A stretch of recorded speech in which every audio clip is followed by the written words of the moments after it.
Good afternoon, everybody. My name is Donna Thiesel, and I'm your host of Donna's Edge Talk Show, where truth matters. Thank you so much for watching every day, Monday through Friday, beginning at 2 p.m. and that's Eastern Time, as we get right home with you in the afternoon. You can find us a number of ways. One of those is Facebook. You can also find us on YouTube. You can find us on all social media sites, and also Abundance Television, which is syndicated, found on Roku, Apple TV, and Amazon Fire.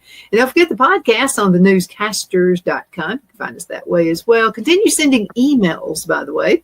That's Donna at donnasedge.com, Donna at donnasedge.com. Again, thank you so much for watching.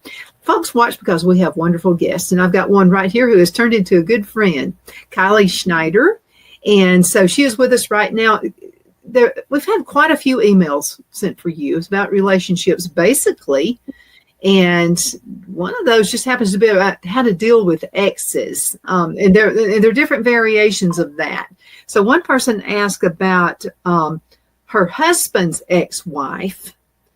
And then another one asked about his ex-wife because his ex-wife is trying to catch him in things so that he can't have any custody of their son at all. Oh, Where wow. do you start?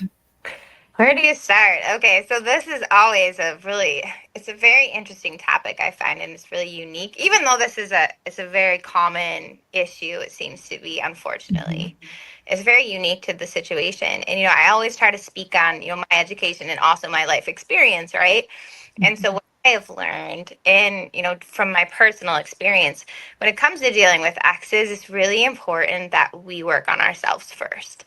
Because sometimes whenever we're focused so much on someone else, then it's just making us be part of the problem, right? Or part of the chaos. And so what I found is that when we really inner focus, then we're able to focus on our partner in the relationship as well. And then that kind of strengthens the bond there. And then you're able to deal with the other people. It's like whenever you're focusing on everyone else, you're never really taking care of your home body, right? And so yeah, and actually from my own personal experience too, I went through a lot of turmoil and, my history, and we don't need to get into all that again today, but from my history, I had a really abusive ex, and I had, a series of other relationships that I got into because I wasn't healed myself. And so for me and my experience, I kept going into those situations where there was all this turmoil and all these problems. And when I really took a step back and was able to focus on myself, heal myself, get the healing I needed. And then also that allowed me to look at things from like an objective, point of perspective, instead of looking at it like, oh my gosh, I'm so upset and I'm in my emotions, because that's what we tend to really get into our emotions, And so with that being said, I do understand that there's also people out there that are healthy and, in good spaces, and they still have difficult people to deal with, right? They still have those exes or those, other family members or whoever it might be that they're in a relationship with that are just so difficult.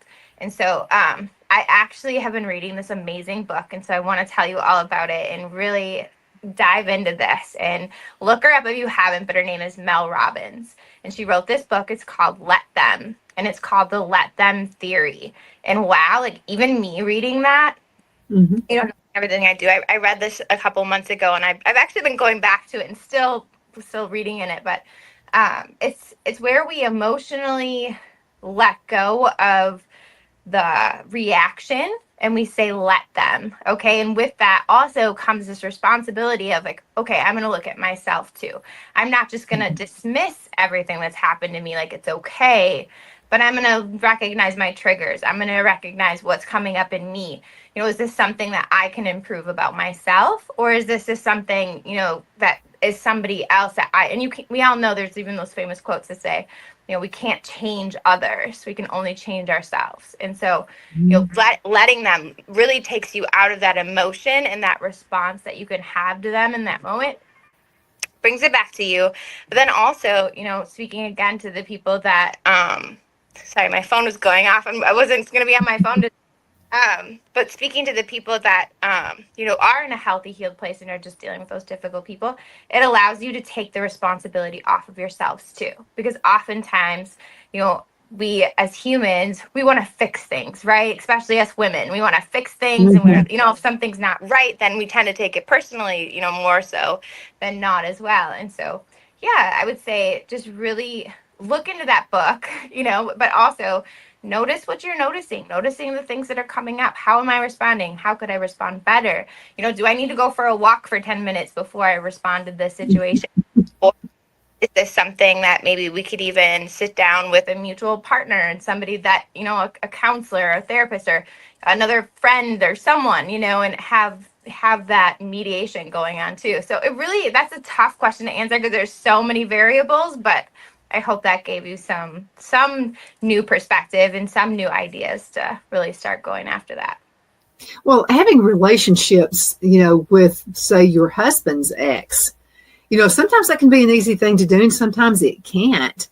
How do you, because sometimes, and I've seen this happen a lot, and it's where, you're the new wife, the other couple, your husband and his ex maybe had a couple of kids or whatever. She could be feeding the kids bad information about you. How do you overcome that? Yeah, that's a tough one, right? Especially involving the kids. It's so just toxic, honestly. But it can happen when emotions and stuff are, and things are unhealed. I would say, and I speak to my clients a lot about this, is really, first of all, don't involve the kids as much as you can. I think it really is dependent on how old the kids are. It's helpful if the kids are in therapy, which is a great thing to do whenever you have, families that are going through, transitions like this, especially divorce. It's always great to have kids be able to have a safe place where they can go to someone and talk. So maybe including the counselor, the therapist, and, how do I deal with the situation? Because myself personally, I can take it back to me. I used to shelter my kids from a lot of things that happened with, with my ex, and didn't want to tell them anything. But then you almost have these kids grow up in a situation where they're misinformed. You know what I mean? They live in this bubble thinking that everything's good and sheltered, and and hear what I'm saying, not what I'm not saying. I'm not saying go tell your kids all the problems, but there needs to be a level of, as they're maturing, there needs to be a level of honesty so that they can know that they can trust you too, and they can learn. And life is difficult, so navigating. But I would say then when you're also, taking away from the kids, when you're dealing with the ex, it goes back to that book even, and to let them. We have a choice if we're going to respond and engage, and me, and in my experience, I've always felt good about myself whenever I've taken the higher road, right? Whenever you're actually, when you're, I had things that came up, and some of the things I went through are incredible. I could have easily, just, I don't even know what the word is, but I could have easily just tore these people apart for the bad, horrible things that I know. But, it was just like, no matter what's going on, I'm not going to let you take my integrity. I'm not going to let you take who I am, my character, and drag that through the mud with you and your wounds and your stuff. Because really how they treat you is a reflection of their things and what's going on with them, not of you, so really being able to let them separate yourself from that. And that's not saying, like, do not by any means be a doormat, don't let somebody abuse you. But really, when you are able to even respond generally to a person in a more mature way, a great tip is, be curious, ask the questions, find out why they're responding that way, or, kind of flip it back in a way that's like, okay, well, you feel that, but why? Like, okay, well, where is that coming from? Tend to ask questions, and you are genuinely curious instead of acting in response to emotions and things. The person generally will stop coming at you and stop trying to that fight or flight mode, that really gets put in its track. So but like if you give in and you start fighting with that person and you start saying things that is really out of your character, you're not even that way to begin with. But if you do that, aren't you giving them power over you? Yeah, exactly. Yeah, and it goes back to the wounds and things. When somebody's treating hostilely, that's something that's going on internally with them, And I used to think that crazy when I first heard that. I remember when I was on my healing journey. It's like, what do you mean it's a reflection of me, how I am responding? What do you mean it's my wounds or how I am? But once I really started to learn, like, okay, we all go through things in our lives. And from the time we born, we are learning, we're growing, we are coming into what people are, the term limiting beliefs. Okay, that's another hot topic that seems to be out there that I'm actually coaching a lot of people with. But with limiting beliefs, we come in contact with these agreements and these things. And so, when we get wounded or we get hurt, that age remembers that, the trauma that you have in that situation. And so whenever those things come up later in life, that wound, that unhealed part of you wants to respond because its job is to protect you. Its job is to really make sure that doesn't happen to you again. And it comes out in anger, hostility, emotions, maybe just even disconnecting from people and things. There's a number of coping mechanisms that people come up with, but yeah, just really being able to take the high road, I've learned, and pause. You don't have to respond to everything immediately. And generally, I forget what doctor it was. I read this in a book one time that said, everything can be healed with a nap. Like anything, when you feel like everything is wrong and it's the end of the world, go take a nap, because I guarantee when you wake up, you'll start feeling a little bit better. You'll come at it with a fresh lens and you'll be able to deal with it a little better. I thought it was interesting. My grandparents had been married 67 years when my granddad passed away. But before then, I asked my grandparents, both of them, and it seems like they never finished sentences. They knew each other that well. I mean, it was like watching a ping pong game. My brother and I would be going, what are they saying? I mean, it was just like, she would say something, he would answer it before she could even finish the sentence. Oh. But I said, how do you get along with it? Because my parents had a disastrous marriage. I mean, it was just terrible. And I said, how can you be married to somebody that long? I mean, it's just, how do you do it? And my granddad said, well, don't go to bed mad. Don't ever do that. There have been times we haven't slept for 2 days, but don't go to bed mad. He said, another thing he said, that I do and your grandmother does. He said, we'll start counting 100 backward. And if you'll do that, you'll not say something stupid just out of haste. You won't say something. And he said, let me tell you about women. And he said, you're one. He said, women are going to remember every single thing you say. And he said this to my brother. He said, they never forget. It can be something you didn't even mean. It just belted out of your mouth. He said, think before you say it.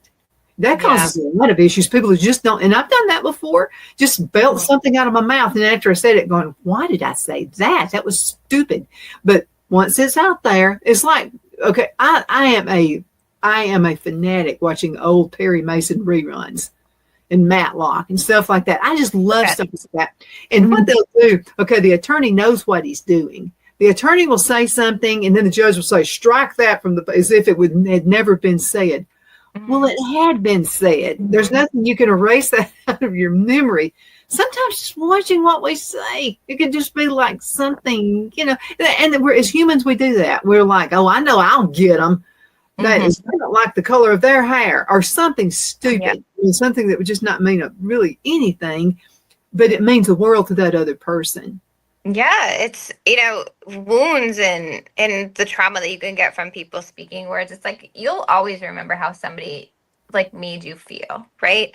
And there's a big misconception that in abuse that it's only physical sometimes.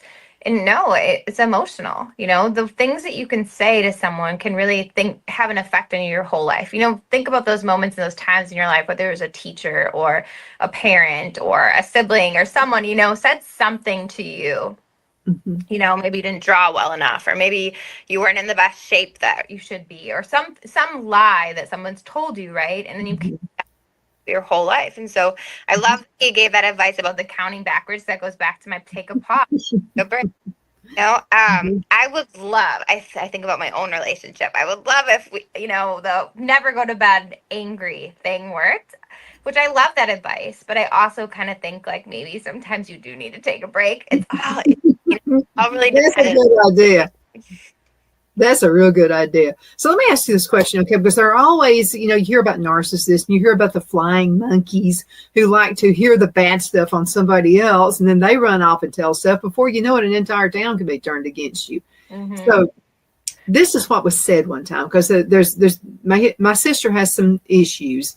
And so this person that we went to school with came to my house one day, and she wanted to know if she was my sister. She knew darn well that was my sister. So this is what I said. She was trying to get me to say something so that she could tell my sister. And this is what I said. You know, she's my sister, and I love my sister. I Mhm. didn't say another word. That's Well, very, that threw her off guard because she thought I was going to say something that she could go back and repeat. She wanted to be a flying monkey and mhm. just, go tell a bunch of stuff. Sometimes not responding like you said is the best thing. Just Mhm. say, I love my sister. I love that you did that. And that's such a good response. And it's not easy to do. By no means do I want to sit here and act like all of these things are easy to do. There was times in my life where I was so hurt and wounded by things, I dealt with a narcissist. You bringing that up. Mhm. I didn't understand narcissism, and I took everything so personal and so raw, but there was times that I would bleed all over people too because I was so stuck in my own stuff. And so, going and speaking to the people that try to just cause problems, again, that's a total deflection off of what they have going on in their own life. Because if you can focus on other people, you don't have to focus on yourself. And speaking to the narcissism, that's still a tough one. They have lots of wounds and things in them, Mhm. and generational things as well. And I read this book. For anybody of you out there that are trying to learn how to heal from narcissism, and early on in my journey, there was this book. It's called "Why Does He Do That?" I can't remember the author off the top of my head, but if you Google it, I'm sure it will come up. But that book was so beneficial to me because I would take things so personally. I'd be like, "But why? Why do they do that?" I could not wrap my head around why somebody Mhm. would want to hurt you. Why somebody would want to do these things. And the gaslighting, and I just couldn't. I Even to this day, I kind of have a hard time. I'm not gonna lie, understanding why people can be so cruel sometimes, but I'm the yeah, same it's way. just, yeah, it's tough. But, it's just going back to staying true to who you are, who you really are, and who in your heart that you are. And, if you're having these anger feelings and these depression feelings, or, you're shutting down and you're not wanting to, be the authentic you, those are your triggers. Those are things that are telling you something. And we as a human have, our bodies are designed to protect themselves, and so that stuff is, and some of my clients right away think I'm crazy for saying this, but your triggers and your things are coming up warning you are blessings. Once you take that, the pain, and you turn that into power, like by saying, okay, this is happening for me, not to me. This terrible feeling that I'm having, that maybe it comes out in forms like you want to drink and suppress it, or Mhm. smoke marijuana or watch porn or whatever it might be for that person. That stuff that's wanting you to numb those feelings, Mhm. sit there with it, or find a counselor, a coach, or a mentor, somebody that can help you walk through this, because you're not alone. There's always going to be somebody out there that you can reach out to. But have them help you. Okay, why am I so angry? Why does this person bother me so much? Why is this coming up? And once you start asking the why questions, and then you ask yourself, and this is what I help people do in my healing sessions. It's, okay, well, how old were you when you first felt this way? What was the first memory that you have when this came up for you? And I lead them through this process. We're really able to start healing those things, because otherwise that trauma, those wounds get stored up in our body and they stay there. It's like a broken bone or something. If you don't treat it, you don't get the healing and the rehabilitation for that. That doesn't get better. Mhm. Oftentimes can just lead to worse problems, right? And that's what we're Mhm. not educated on. We're not taught enough of, is the emotional side of things, the mental health side of things. We have an all-time high in this country, in this world, honestly, of mental illness, whether it comes from anxiety, depression, addictions, you name it. And it's Mhm. because people are not healing the root of things. And comes out in generations, it gets passed on to our kids, and that's a whole nother topic we could go on and on about. But yeah, it's really getting down to the really healing yourself first, and then you're able to deal Mhm. with everything else a lot better. And then you're gonna find too, which was amazing for me, that it didn't really bother me as much anymore. It was like, let them, Right. okay, Uh-huh. Let them they do go it. into that. Mm-hmm. But let's talk to parents who downgrade the spouse, okay, to their kids. I think that's the most rotten thing you could ever do. Mm-hmm. I didn't have a successful first marriage, but I did not see the point in dragging my ex and making because kids need all the love they can get.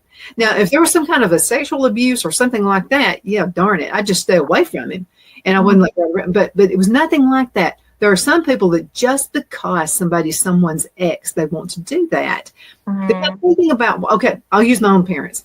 Okay, so my parents get a divorce, and it's like every bad thing I did, I was just like her.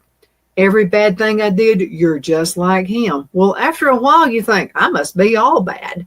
Because I never hear anything good. It's always when I do something bad, I'm like one of my parents.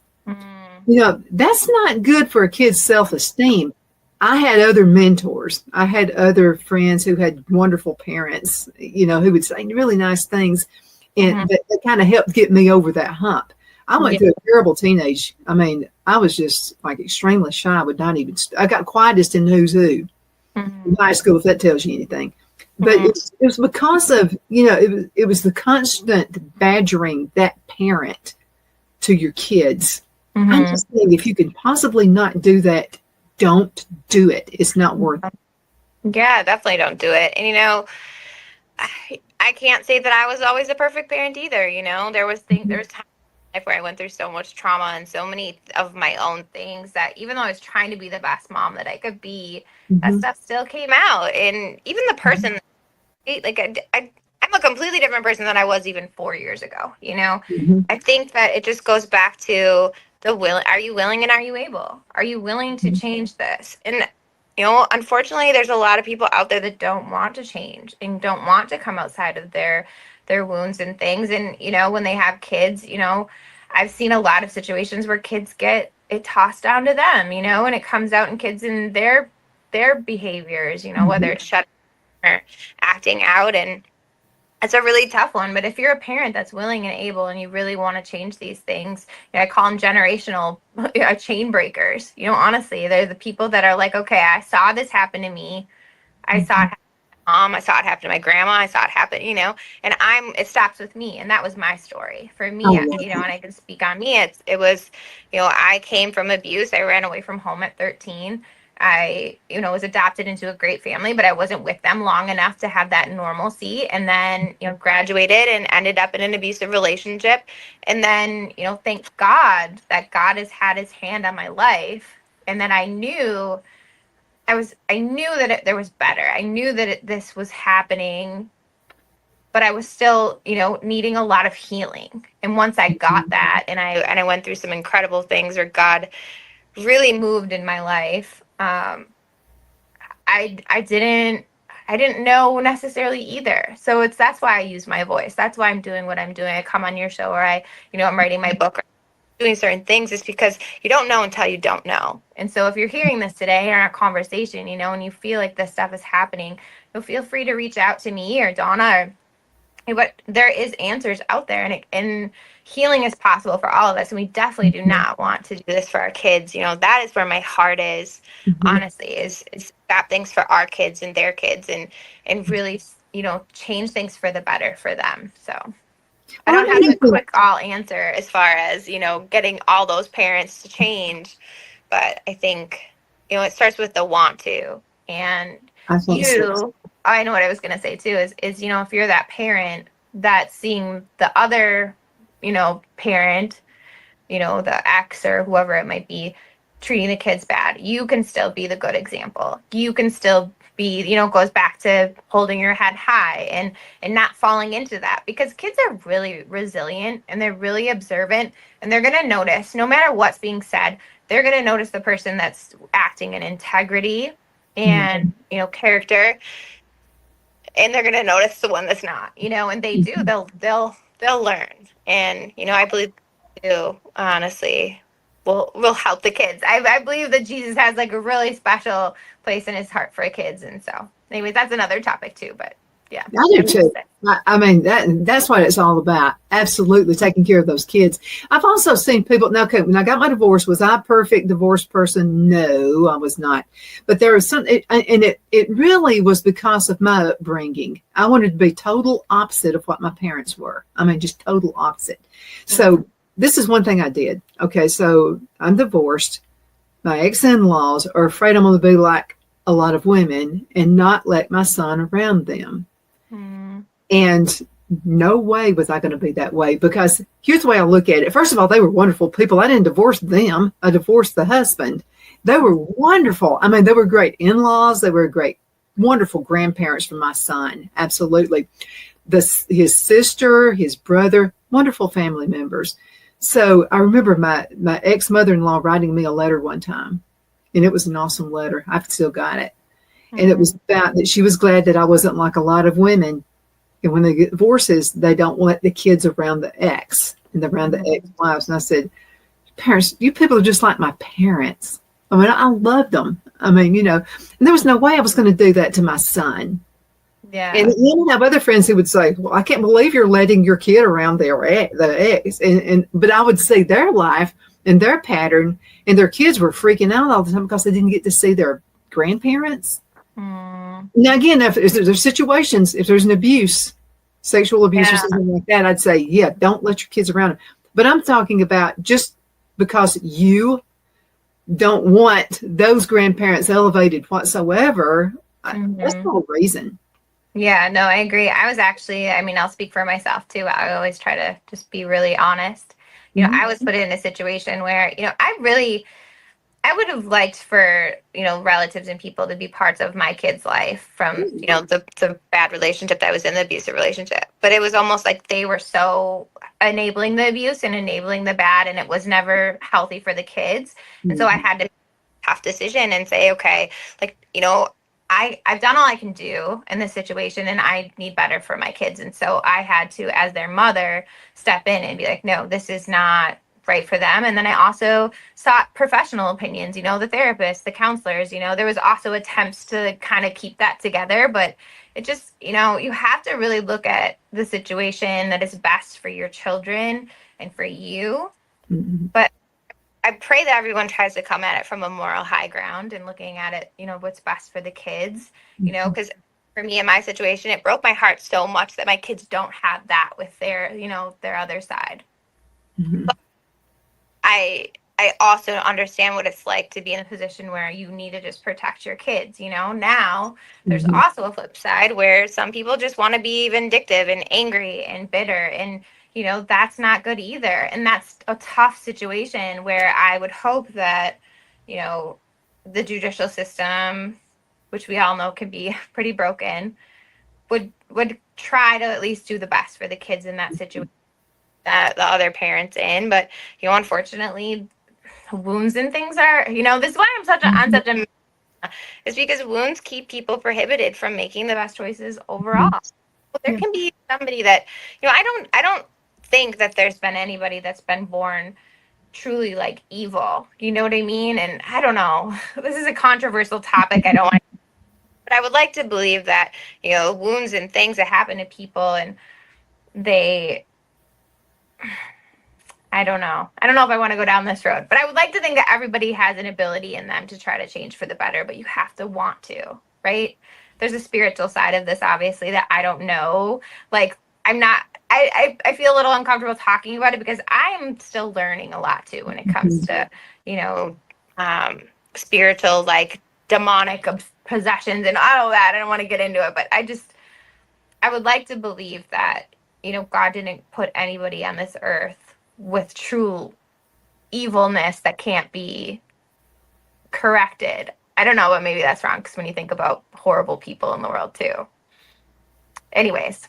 I think a lot of the ways, and we'll have to go into a commercial break in just a few seconds, but there is and I'll give you an example of this guy I know. This guy has been labeled as retarded. And I've heard people all over town talk about this one guy who's retarded. I always hate that word. But anyway, that's what they say, disabled. I don't think the guy is. I think it was his upbringing. His mother was something else. Oh, no. Because when she died, he changed. Oh, really? I think it's what he lived with. He didn't know any better. Yeah, I've seen people completely change, but their environment and who's around them, psychological abuse and really anxiety can change people a lot. It goes back to even me talking about my own self. I used to have anxiety that was so bad, I literally thought I was going to die from it. Once I healthy place and got healing and really around the right people that supported and loved me, then I was able to start unpacking those things and the abuse that I had went through, and now, God's turned it around and used it. And my heart, is to really just want to try to help everybody and educate them on this stuff too. But yeah, it's environment, it's who you're around, it's so many different factors, and then that goes back to, again, the spiritual side, I believe, and what are you doing in your life? What are you letting in your gates? I call them the gates, your eyes, your ears, your mouth. What are you consuming? What are you doing on a daily basis? Is it healthy? Is it good? Is it true? So there's a lot of different factors, and I've heard about a lot of case studies on people that have been, mentally really disabled, and then, they're taken out of the environments they were in and now they're thriving. So it can happen. I'm just telling you, kids, and it's so important. If we have to watch what we eat, if what we eat is what our health is, I think what goes in those ears as well. For sure. The environment. Absolutely. Let's go into a commercial break, and we're going to be right back in just a few minutes. Thank you, Kylie, for being with us. We'll be right back. Thank you for having me. Twin City Used Car Sales has been serving drivers in the Northeast Alabama area for years with a quality selection of late model used cars, SUVs, and pickup trucks. On top of our extensive selection and competitive prices, we offer professional auto financing services for used car buyers of all credit levels. Whether you've just begun your search or you're ready to secure your next vehicle, at Twin City Used Car Sales, you will drive away with the vehicle of your dreams. The sales and finance staff at Twin City Used Car Sales looks forward to serving you, and you can apply for financing online before your visit to our used dealership in Gadsden, Alabama. Check us out on the web at twincityusedcars.com or go by our location at 901 First Avenue, Gadsden, Alabama. We sincerely look forward to serving you.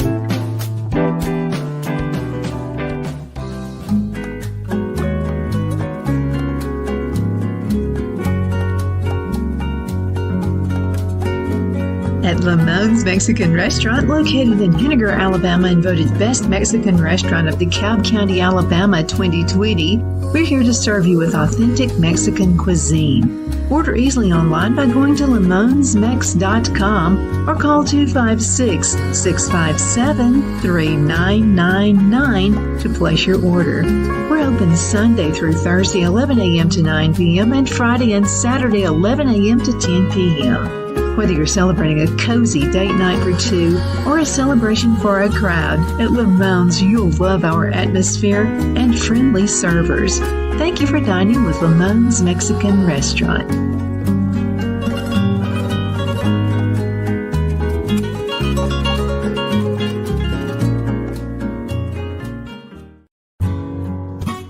The only place I buy my beef is Lone Tree Ranch in Collinsville, Alabama. Their cattle is born and raised on their ranch, grass and grain fed, and you can feel confident when you serve your family and friends because their beef is all natural and no antibiotics or hormones are added.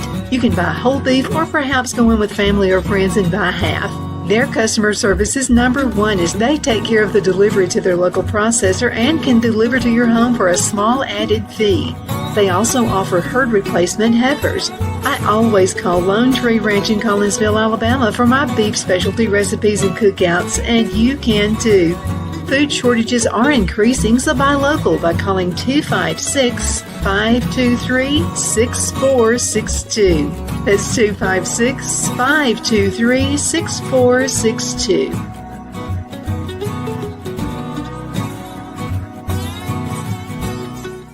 I'm excited to announce our Christmas extravaganza is finally here.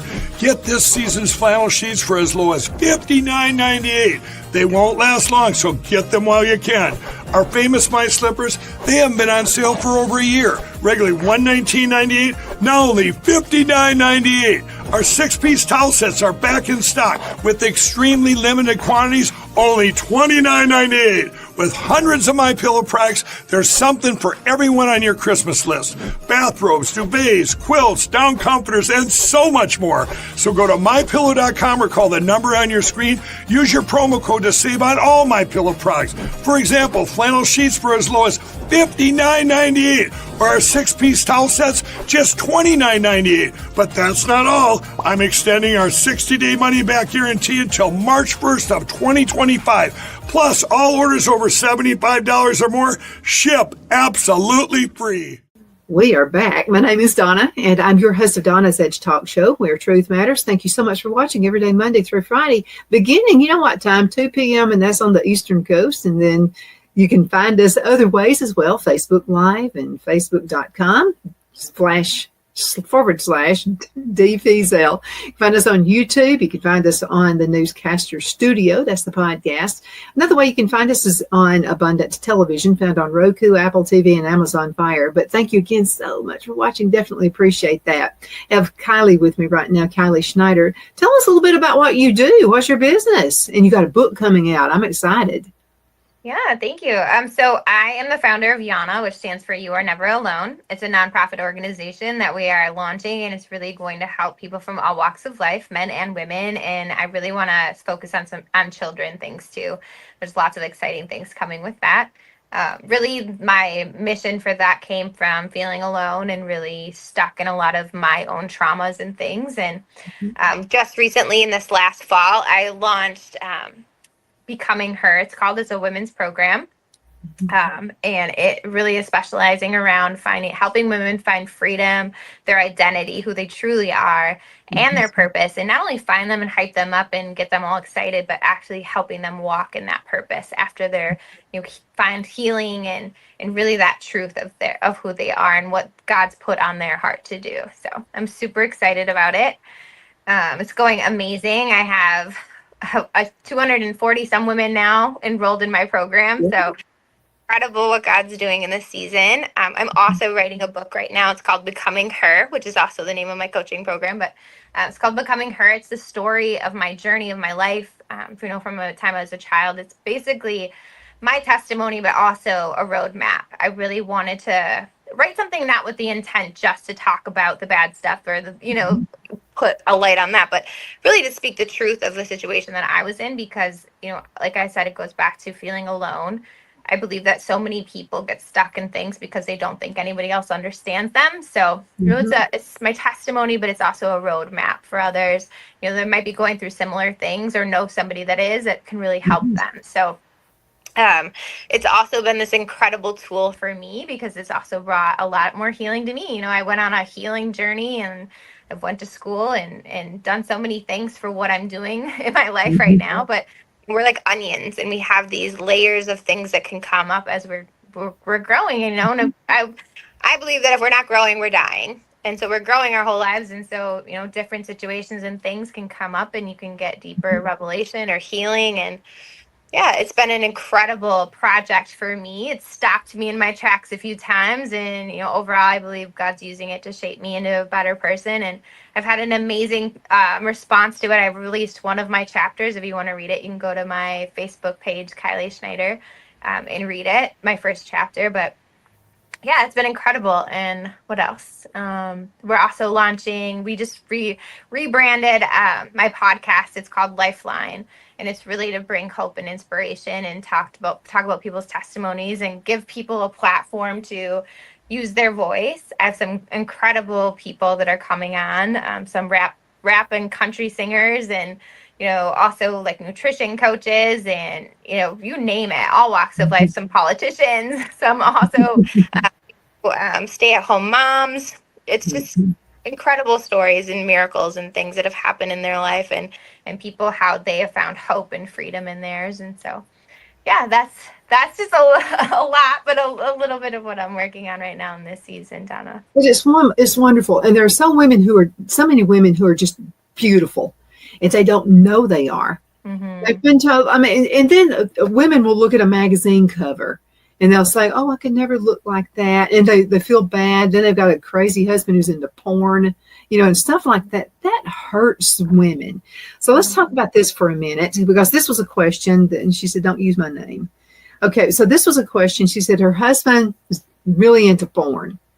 And so she felt like she had to look like the women in the porn magazines and stuff like that. And so I sent her a message back. I said, first of all, there's a thing called Photoshop. And they probably don't really look like that, odds are, you know. And so I did send that back to her. So he wants her to come back. He says he's changing. This is the lengthy, I'm looking at it right now. It's a lengthy email. He's going to change. He's not ever going to do that again, but she thinks he will. Gosh, I mean, what kind of advice could you possibly give her? Yeah, so I guess I would start with a few questions. So, you know, what has he done to change? What are the action steps? What is he changing? You know, I would ask him, you know, you really need to have that sit down conversation, whether together or with, you know, a counselor, a pastor, mentor, someone, you know, would be helpful too. Oh, he doesn't want Christian counseling. Okay. Well, then finding somebody that they both could agree on, you know. You know, it's always a hard dynamic, you know, especially if somebody wants to speak to a pastor or a counselor that's a Christian one and the relationship is so, you know, close that the other person's not willing, you know, that's a whole nother thing that needs to be addressed and talked about. But it's the communication, you know, to me, it's the action is the result of changed behavior, right? You can say things and have words all day long, but if you're not doing that and really taking things seriously, you know, what are you doing? What are the things that you're going to commit to me on changing would be something I would tell her to speak with him about, you know. And it's tough. Addictions to porn, it's like any addiction stuff. There's something inside that's needing to be fed, something that's like hurting, something that's, you know, something has happened there, you know, and I believe that, you know, until that's healed and addressed, it's just going to keep coming back. It's like any of the things we carry in our life, until they're addressed and healed or, you know, taken care of, it's going to keep popping up. And so, you know, being able to really sit down and it's a trust factor, you know, her trust is broken in that she wants to be that woman that he's desiring. You know, I believe God created man and woman to be a partner in a partnership. And so, you know, that really is hurtful to her, you know, and that's why she wrote you such a long email, I'm sure, because that trust in that bond that they have feels broken right now. And so being able to sit down as a partnership and talk about that and then put into action steps that are going to, you know, not only improve their trust, but their bond, their relationship, and then, you know, really get him the healing and the you know, I don't know if he's open to doing counseling or something, but to help him so that he can not want to depend on, you know, make it so that he wants to get those things from his wife. And what you said about porn is true. You know, that's not real life. You know, that's totally, it's just not. And so being able to, you know, strengthen that bond that he has with his wife is going to really be key in their relationship. What I also want to say is, you know, I think a relationship always takes two people, you know, it's always two-sided. So to be able for her to look at some of the things that she's doing in a relationship, and, you know, a man really wants to know that he's heard and seen too. And so is there areas, and I'm not saying that there's, you know, I'm not accusing anything, but there's always two sides. It's always two people coming, you know, into this relationship. So, you know, maybe sitting down and asking him, what am I not giving you enough of? What am I not showing up enough for you in? What do you need that you're not receiving, obviously, from me? That it's, you know, and again, that's not putting all the blame on her either, that this is happening. Decision and his choice. But there is something that must be like not there between that relationship and that bond. And so being able to sit down and, you know, as adults really figure that out and rebuilding that trust and that love and, you know, really relationship foundation that's been broken is going to be key for them in their relationship. Well, another thing, though, that can happen, and I've seen this happening, especially here in the South, in the relationships, and that's where someone basically puts their parents over their spouse. I'm going to say that should be a big no. That's one thing that happened with my parents. And like, okay, my parents would get into it, and then my mother would call her parents. Well, they thought he was a dirty egg-sucking dog. I mean, you know, and not every time did she tell the whole story, you know, and there's, what can you do if you're the parents, okay, and you have a daughter or a son who is married, and they're constantly coming to you, telling you about all the fights and stuff like that. See, I've never been that type. I just learned not to, because whereas and Phil and I don't get into these knockdown dragouts or anything like that. But what I'm saying is, I just would think if I tell my parents, they're always going to remember that. And in their mind, it's going to be much bigger than it is. Every time they look at him, they're going to be thinking about that. Because I think my grandparents did that. Yeah. What can you do? Yeah. Keep your family out of your relationship. It's that simple. I know it is. It's not that simple, but it really is. You know, it's of course we want our families and their support and their love and things. But when you get into a fight with your husband or your spouse, your wife, whoever it might be, when you're in a relationship, in a committed relationship, and you get in a fight with them and you vent that to the people around you, they remember that because they're committed to you. They love you. They want to support you. They want what's best for you. They don't know all the intimate parts of your relationship. They don't see the day-to-day things. They don't see that maybe that you were the one who also like contributed to this. You know, they only see what that person does now, and that's put on a highlight. And you'll probably get over it in 5 minutes or, you know, maybe a week or whatever. You'll get over it because you actually experience it and you're in there.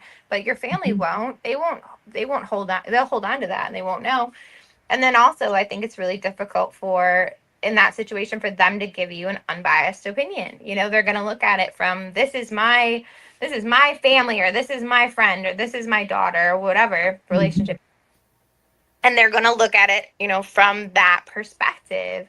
Whereas if you go to a counselor, you go to a coach or a mentor or someone, they're going to not be attached to either side. And they're going to tell you, okay, this is where this is coming up. This is where this is coming up. And let's find a way to, you know, meet in the middle of this. So, yeah, I would say one of the biggest things that I see that ruins relationships is people going to other people and their family and their friends and venting and complaining about their partners. And then when their relationships are all falling apart around them too, because they're upset with each other for going back or whatever it might be.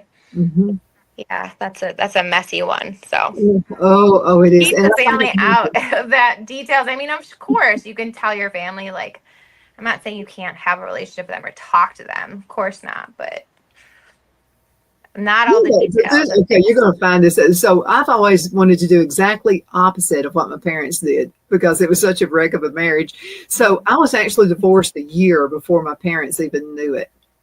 I mean, they wondered why he wasn't coming at Christmas. I mean, you know, those kinds of things, you know, but I don't know. I just didn't want to, because I kept thinking, what if things get better? You know, I don't want to tell them, and then them, you know, they would forever, you know, would never forget, you know, anything. And so that's the way I handled it.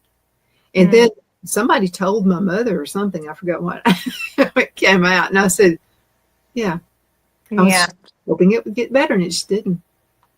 Yeah. Oh, well, I'm sorry that you felt like you didn't have that. And see, that's a complex situation too, because really, Donna, those are like your wounds and things that you know, you did. I know that. Like that. So you almost went to the opposite side, right? And so that situation for you, you know, you handled it the best that you could, I'm sure. But, you know, in an ideal world, I would like to have been back there with you and be like, okay, just tell them, you know, I'm going through some stuff. You weren't even born yet, Kylie. Well, just thinking hypothetically, I would have liked to be able to tell you, you know, it's okay to say, hey, like, I'm going through some stuff and I don't feel comfortable talking right now and sharing this with you, but I also don't want to, you know, keep something big from you. So this is what we're going through, and leave out the details, you know, if you can do that. Or, you know, obviously share what you need to, but, you know, because what happens is in the situation with you, Donna, is like you're almost keeping yourself from that support too, you know, because you are trying to help everyone else, you know, make sure that this fire isn't here, fire isn't here, and I'm going to stay over here and I'm going to deal with this all on my own, and then I don't have to deal with, you know, anything. But really you're internally suffering because you're trying to protect everyone else. So the goal in that situation is to try to have those healthy boundaries, but also be able to, you know, have the support that you need as well. So. Well, and then my husband, this is my second husband. And so this guy's like total opposite of my parents. He's total opposite of my ex. He's total opposite of everybody. And I gave the poor guy such a hard time. I really did. As a matter of fact, one time he said, "Are you trying to break up with me? I mean, are you trying to?" But no, I'm glad everything worked out. Let's talk about this one, and this is pertaining to kids. And because I've seen it work this way, where a kid would actually, it'd be the kid's fault, where the kid would actually work against both parents to try to set the parents up. And I'll give you an example. Okay, so Phil and I, before we got married, I said, okay, it's got to be this way. I said, we've got to be a team raising him because he's a teenager and he's going to try us. I know he's going to do it. And they'll do what they're going to try. They're human beings. They're young minds and all that. So I said, when I tell him he can't do something, I expect you to support me. And then when you tell him he can't, because you're going to be a parent, when you tell him he can't, I'm going to support you. Whether I agree with it or not, you need to do the same for me. So this is what happened. So we just been married a couple of months or so. Brad wanted to go out with a bunch of guys. I hadn't met the guys. I'm solely, and I didn't keep him in a bubble, but I wanted to know his friends before he went out with them. So anyway, I said, no, I want to meet your friends. No, you can't. And so that upset him. Nobody else's parents did that and all this. So I listened to him. He goes into the next room. He asked Phil if he could go. Well, so Phil said, have you talked to your mother? And he said, yeah. Yes, sir. And he said, what'd your mother say? He said, she said no. And he said, well, son, it's no. So that's what we've done. Not been perfect, nothing like that, but I've raised a good guy. I mean, he's a good guy. But it's because I didn't do this. Well, you're the stepfather. You can't tell him anything. We didn't do any of that stuff. And I see a lot of people do that. They'll say, well, you're just the stepfather. You can't tell him what to do. But if you're a family unit, I mean, I'm not talking abuse. I'm just talking simple stuff like your mother said no, well, then no. And then if he says no, I would say no. Yeah. Parents need to be educated on stuff like this. This is a complex one, and I see this a lot, actually. And so this is what I tell my clients and people who ask me stuff like this. It's, it comes down to the respect in a relationship. If you're choosing to have somebody you're in a relationship with them and you're having them around your children, there needs to be, that conversation and that level of respect of like, okay, this is how I parent. These are my children. I want you to be part of this, but also like, these are some of the boundaries that I have. How do you feel about this? And, be able to have their opinion come in too, because, coming in as a step parent isn't an easy thing. I've been there, and but it's also, being able to have that communication and that respect for each other, if you're choosing to be in a relationship, is so vital. And then also, I do believe, as best as you can do it, to have that respect for the other parent, because you coming in, you are the step parent, but that doesn't make you less. It doesn't make you less of a person. But you do need to put the other parent first, and this is a very vulnerable place for people to be in. It's a very, controversial topic, but it's being able to have that communication, have those boundaries set, and really think about first, what is best for the child actually in this situation, not as adult children that we can be sometimes. What is actually best? And I'm saying that jokingly, but what is best for the child in this situation? What is, for their best interests, and really, how can we all get along to have peace?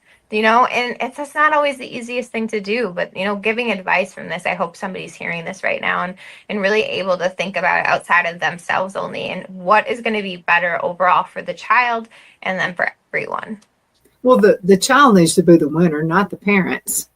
And the child didn't choose who your parents are. I mean, they did not choose that, so. They didn't. But then going back, I think you asked another question, didn't you? What did you ask me? You asked something about if the kid is trying to pin the parents against each other. Did you say that too? That can happen.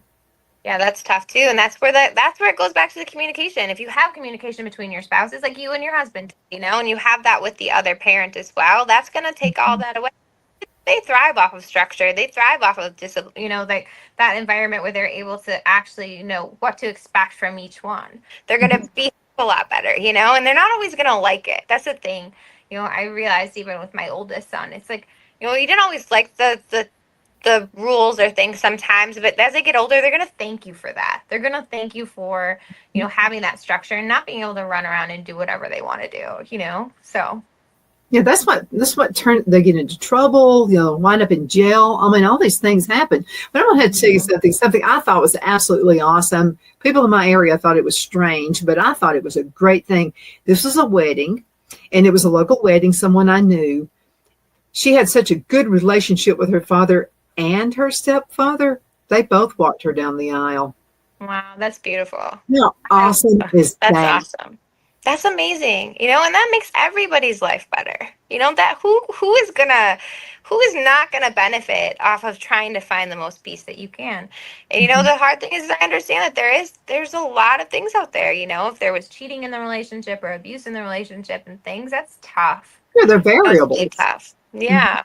But the faster that you can all get to a place where you're healed and healthy and whole and really try to come at this from okay, this was in the past, and if they're able to safely be healthy and move forward, the better it's going to be for everyone. And it's not easy. This is why there is so much stuff going on in our world and so many hard, dynamics in families, because it's not easy. But I would like to believe in my world that this is possible for everyone, even in my own personal life. But you have to you have to go back. I really, really recommend that book to so many people to go and read that.